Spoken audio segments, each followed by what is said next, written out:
There you were asked by the chairperson of the commission to explain your relationship and interactions with Mr Ndzeku before, during and after your period on the board. Can you tell us what the nature of your relationship was at various stages? We have a professional relationship. Not a personal one? No. No. And a professional relationship arising out of SAA and SAA Technical, is that right? Let me phrase it differently. As I said in my affidavit, I didn't know Mr Ndzeku before I joined SAA. And I got to know him during the road shows when we were doing the BE road shows at SAA.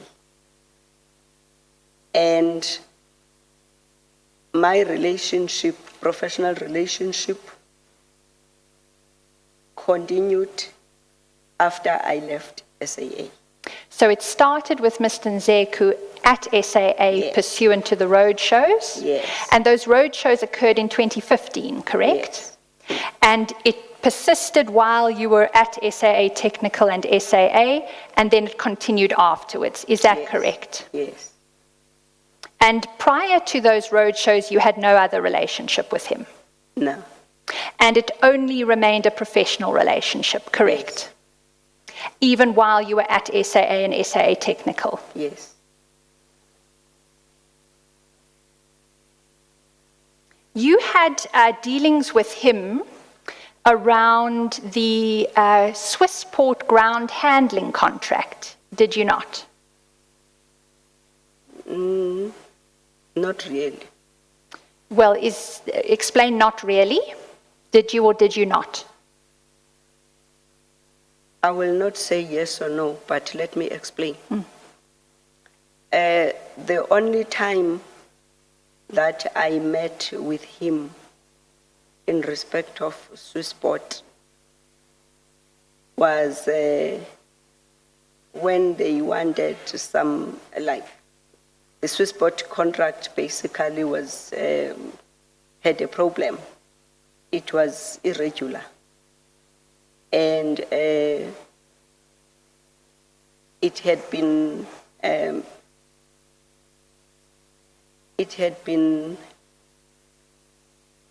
extended for multiple periods of time.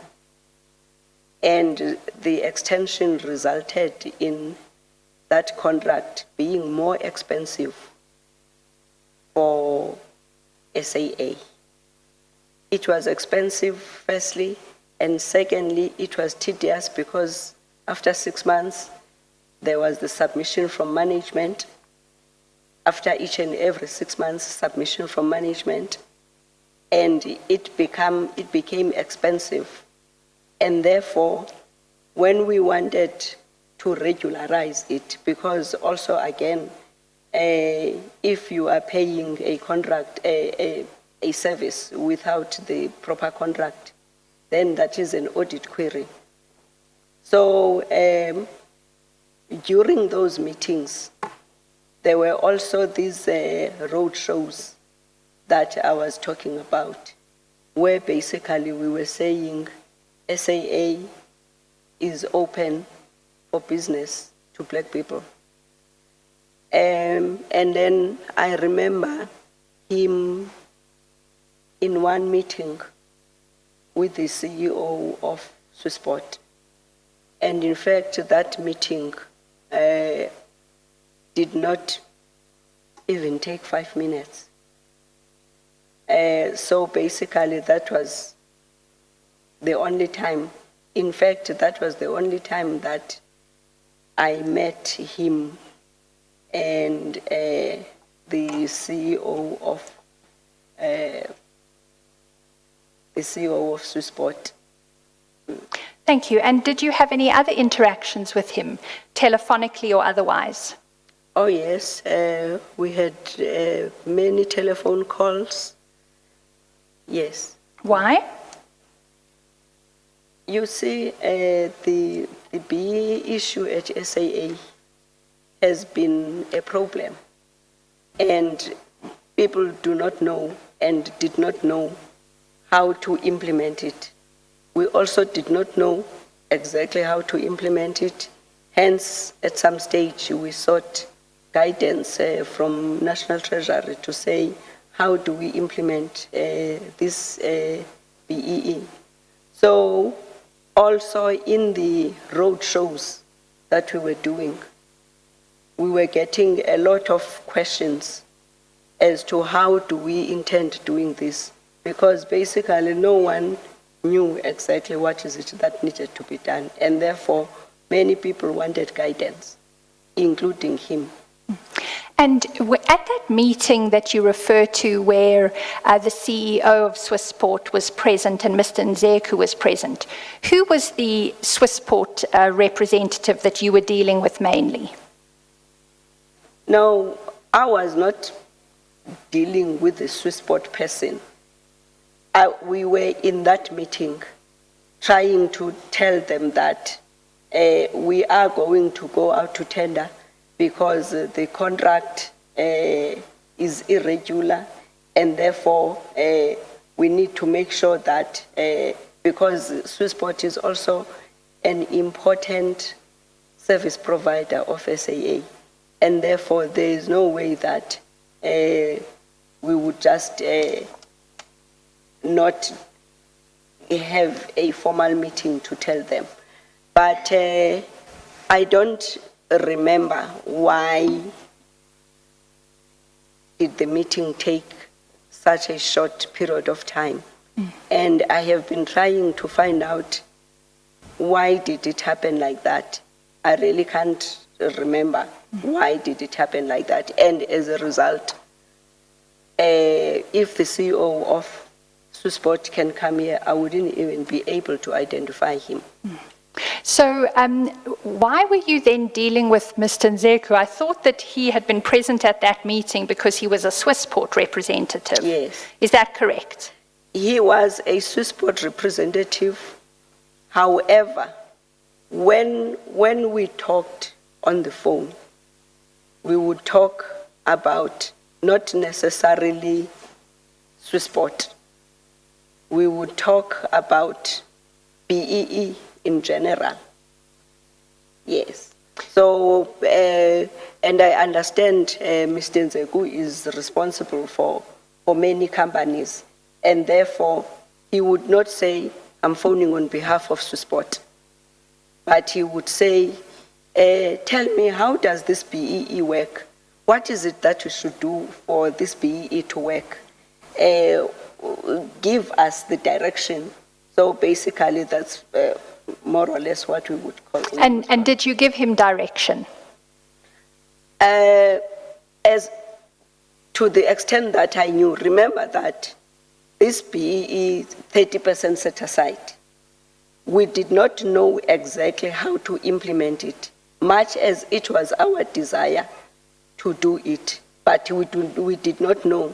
So basically I would say, let me go and consult and find out how do we do this thing, because no one knew exactly how to implement the 30% set aside. Hence, there was the whole lot of media hype from Bidvest, who was complaining, and they reported us to National Treasury, they reported us to DTI, that we are implementing this 30% set aside. And in fact, this 30% set aside, you know, much as we did not implement it, that is one of the things that I feel sad about them, because I strongly feel that 30% set aside for the black people who represent 70% of South Africa is still not enough.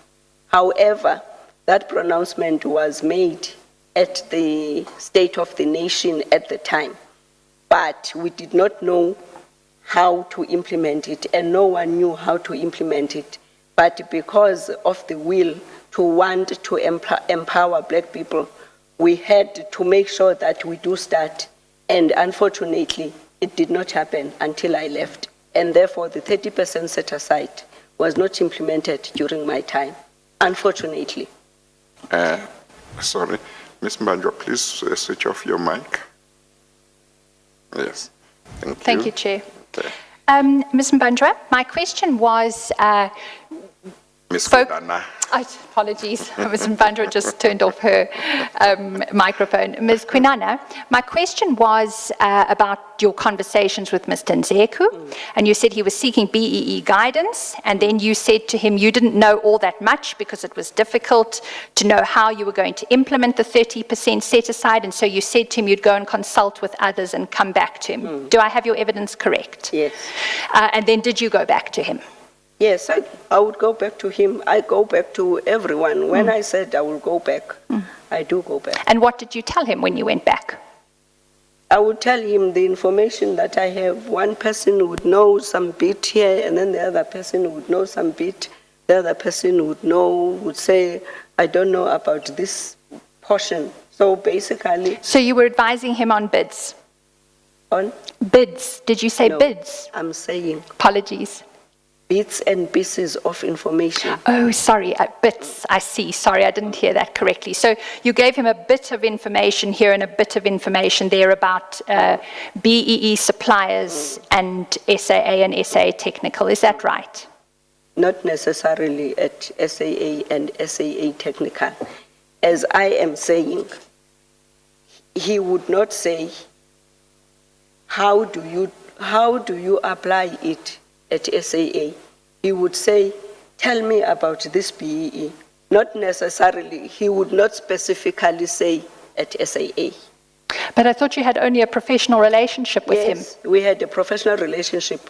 Arising from SAA and SAA technical. Remember that I was not only a board member of SAA, and he was not only servicing SAA. So basically, and therefore, I would assume that when he wants the information on BEE, and when I give him the information on BEE, I would not give him the information that I got at SAA. I would get the information from DTI, I would get the information from National Treasury, I would get the information from our other clients.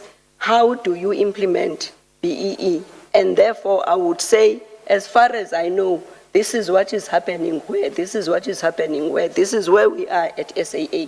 So basically, I don't want you to limit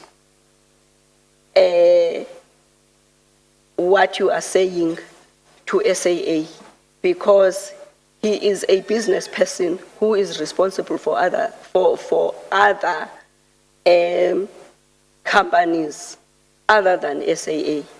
And I'm also a business person responsible for other companies other than SAA.